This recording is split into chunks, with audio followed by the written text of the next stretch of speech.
I'd like to talk a little bit, if I might, and particularly in the context of Edward Carson, about partition.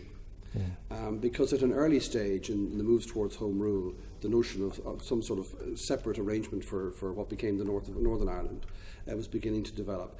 At what point, what is the genesis of this notion that partition would be something that Unionists would seek to achieve in the event of Home Rule? When did that start to develop? Partition is part and parcel of the debate on Home Rule almost from the launch of the first Home Rule Bill in 1886. People are talking quietly about partition as a potential silver bullet, if you like, as early as the mid-1880s. It's certainly discussed privately by Irish Unionists in 1893, but immediately rejected because partition means, of course, the division of the island. It means, of course, the division of nationalism, Northern and Southern, but it also, of course, means the division of unionism. And in 1893, partition is rejected by Unionists themselves because the implication of the corollary of it is the division of the Unionist movement on the island of Ireland. What's different, I think, in 1912, 1914 is that Unionist protest against Home Rule is not, as it had been in 1886 and 1893, substantially a parliamentary movement, reliant upon the House of Lords to kill off any bill that managed to struggle past the House of Commons. What's different in 1912, 1914 is that unionism in Ireland is essentially about a popular mobilisation. And by definition, a popular mobilisation of unionism means a northern mobilisation of unionism, given the concentration of the population, the unionist population in the northeast. And I think the strategies that unionism embraces in fighting Home Rule in this pre-1914 era lead pretty clearly towards the increasing credibility and traction of partition as an issue.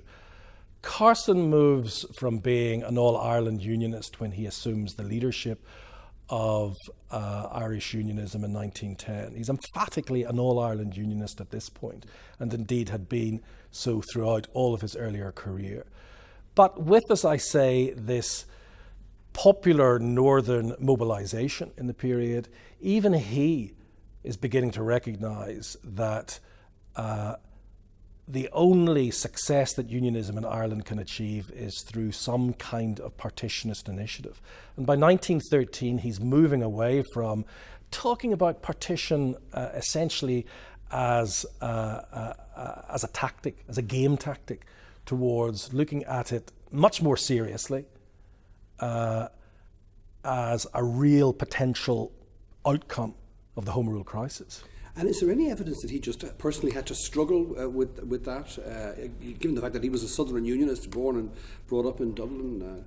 I think the key thing about Carson is that he's a lawyer. He's interested in winning the case for his clients. His clients on this occasion are Northern Unionists. And the best deal that he can bring out of the court case that is Home Rule is some form of partition settlement. So I think he looks at this reasonably pragmatically and unsentimentally. My own clear view is that Carson, despite the ways in which he reinvents himself in the 1920s and 1930s as, if you like, the patriarch of the Northern Irish state, the kind of godfather of partition, if you will, despite all of this reinvention of his history, at the time between 1910 and 1920, he looks at partition pretty coldly and unsentimentally. As late as 1917, 1918, he is privately talking about six-county partition as, in his words, a non-statesmanlike solution. And his real hope is that Ireland and Great Britain can be still bound together, perhaps by some kind of federal arrangement, perhaps with Ireland as one component of that federation, but not necessarily with the North as a partition part of that wider federation. So perhaps away from his public statements and the speeches and the hard line taken publicly, he was maybe more open to compromise and concessions that might have maintained some level of unity. I think understanding Carson simply in terms of the public braggadocio, the public theatricals, would be mistaken. I think Carson's career is in part a theatrical performance, just as his courtroom appearances are in part a theatrical performance.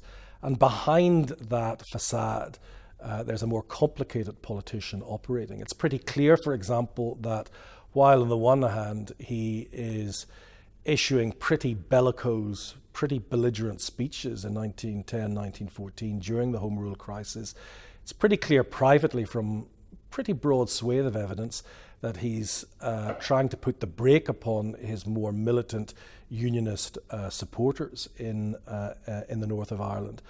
And it's pretty clear as well to me that while he publicly embraces partition, privately he has some very considerable doubts about it.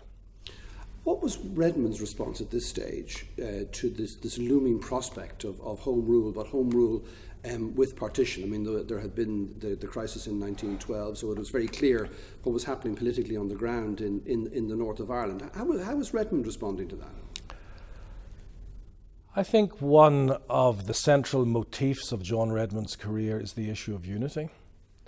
Redmond emerges in 1900 as the leader of a reunified Irish parliamentary party, but a reunified Irish parliamentary party which in truth still has very substantial subterranean, not even subterranean actually, quite visible fractures. So he sees it for long as being his great responsibility to hold this extraordinarily fissile coalition together. And the North and the issue of partition, I think, has to be regarded more generally as part of his concern for unity. In this case, of course, at a simple level, national unity, the unity of the island. But also, I think, in terms of the Irish Parliamentary Party itself, the unity of that political movement, because taking on any suggestion of the division of the island impacts directly upon the unity of the Irish Parliamentary Party itself, a unity which he had so carefully crafted in the years after 1900 and which he saw as a central purpose of his leadership.